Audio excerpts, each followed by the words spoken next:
오늘 말씀은 마가복음 14장 32절에서 42절입니다. 철원에 위치한 대한수도원은 경관이 빼어난 곳 중에 하나인 것 같습니다. 그 수도원 바로 밑에는 한 단강이 흐르고 경관이 좋죠. 저도 그곳에 가보게 되었습니다. 그곳에서 만난 한 가족과 그곳에서 함께 시간을 보내게 되었습니다.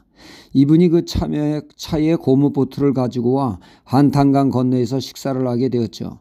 저보고 보트를 타고 어린 두 딸과 함께 건너라고 해서 노를 젓는데 서툴러 강 중간에서 앞으로도 가지 않고 뒤로 가지도 않아 진땀을 뺀 적이 있습니다.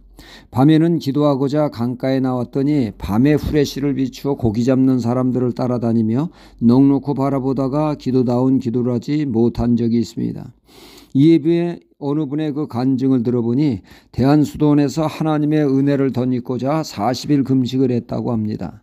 금식 3일째 복통 때문에 힘들어 40일은커녕 3일도 못하겠다고 했으나 다행히 그 고비를 넘기고 무사히 40일 금식을 마쳤다고 합니다. 그분의 말이 죽다 살아났다고 하죠. 만만치 않은 금식이었다는 얘기입니다.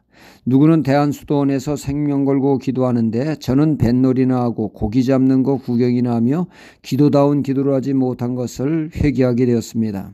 40일 금식을 하신 분의 말이 먹지 않으니 갈수록 기운이 떨어져 마냥 눕고 싶은 마음만 들었다고 합니다.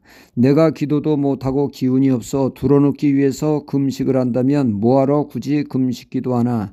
그럴 바에는 차라리 잘 먹고 힘내어 기도하는 것이 낫지 않겠는가. 더 하나님께 기도하기 위해서 금식 기도하는 거 아닌가. 자꾸 눕고 싶어하는 자신을 다잡고 예배가 끝나면 밤에 수도원 위에 있는 기도굴에 기어서 가다시피 했다고 합니다. 그곳에 당도하기까지 너무나 힘이 들었다고 하죠. 그러니 기도굴에 들어가 젖 먹던 힘을 다해 부르짖어 기도하게 되면 어디서 힘이 생기는지 기도가 끝나곤 힘이 생겨 내려올 때는 기어서 내려오는 것이 아니라 뛰어서 내려왔다고 합니다. 새 힘으로 충만해서 말이죠. 40일을 기도굴에 올라갈 때는 다 죽어 기어 올라갔지만 기도 후 새 힘을 얻어 40일 금식을 성공적으로 마칠 수 있었다는 것입니다.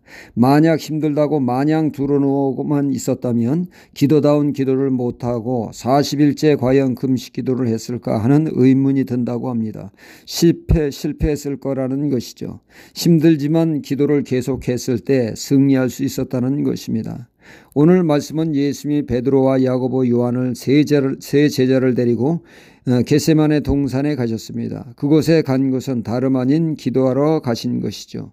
기도 전에 주님의 심정을 표현하기를 33절과 34절에 보면은 예수님이 하나님과 동시에 사람으로서 십자가의 고난 앞에 주님은 몹시 힘든 상태를 보였음을 알 수가 있습니다. 심히 놀라시며 슬퍼하셨고 심히 고민되어 죽게 되었다고 하셨으니 심령이 착잡하기 그지없었던 것이죠. 이 세상의 죄를 짊어지시고 죽을 주님은 그 무게에 눌려 몹시 힘든 상태였습니다. 그러나 기도의 씨름을 세 차례나 처절하게 치르시고 주님은 어떻게 변화되었습니까? 당당히 십자가의 고난을 받아들일 수 있는 모습으로 변모되었음을 알 수가 있습니다. 모든 시험을 이기고 하나님의 뜻에 전적으로 순종하는 길을 담대히 걷게 되었던 것이죠. 고뇌하던 혼란스러운 상태가 기도로 정리되었고 새 힘을 얻어 당당히 십자가의 길을 가게 된 것입니다. 사람에게 십자가의 고난은 엄청난 공포요 두려움입니다. 인간으로서 감내하기 어려운 것이죠. 할 수만 있으면 십자가를 피해가는 것이 사람의 마음입니다. 예수님도 그런 인간적인 것을 기도함으로 굴복시키셨죠. 밤새 기도하심으로 인간적인 생각을 접고 하나님의 뜻에 따라 순종하는 것으로 마음을 굳히게 되었던 것입니다. 기도로 십자가를 당당히 질 수 있는 힘과 용기를 얻게 되었던 것이죠. 기도로 시험을 통과할 수 있었던 것입니다. 기도로 승리하게 된 것입니다.